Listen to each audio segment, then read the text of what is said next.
आपल्या कलाकारांबद्दलचे सगळे अपडेट्स जाणून घेण्याची उत्सुकता प्रत्येक चाहत्याला असते. तर अनेकदा कलाकारही सोशल मीडियावर व्यक्त होतात. पण काही गोष्टी या मुलाखती आणि पॉडकास्टमधून समोर येतात. कलाकार किती कमावतात, त्यांचा महिन्याचा खर्च सर्वसामान्यांसारखा आहे का, असाही प्रश्न अनेकांना पडतो. अभिनेत्री प्राजक्ता माळीने नुकतीच आम्ही असं ऐकलं या कार्यक्रमाला हजेरी लावली. यावेळी तुझा महिन्याचा खर्च किती आहे असा प्रश्न विचारला. तेव्हा प्राजक्ता म्हणाली, मला खूप वर्षांपासून गणिताला बसायचंय की माझा खर्च किती होतो, पण ते होतच नाहीये. पण फार नाहीये. मी ती व्यक्ती आहे जी कमी संसाधनांमध्ये आयुष्य जगते, कमी संसाधने वापरते. म्हणजे मी कपडे लवकर फेकून देत नाही. नवीन काही भांडी वगैरे आणायची मला काही आवड नाहीये. आधीचं मटेरियल संपल्याशिवाय मी मेकअप वगैरे काही आणत नाही.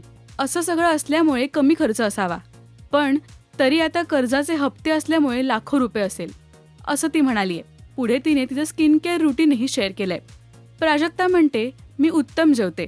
मी कुठलेही सोडा असलेले पेय पित नाही. मी खूप कमी मैद्याचे पदार्थ खाते.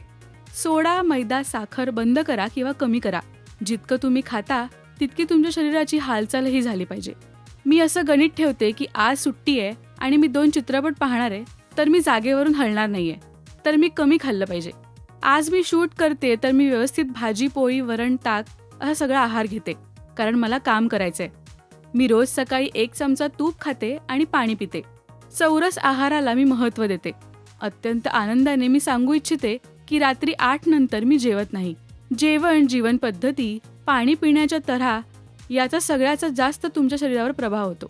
योग व प्राणायाम हे महत्त्वाचं आहे. याबरोबरच रोज उठल्यानंतर मी त्वचेसाठी टोनर, मॉइश्चरायझर, सनस्क्रीन वापरते.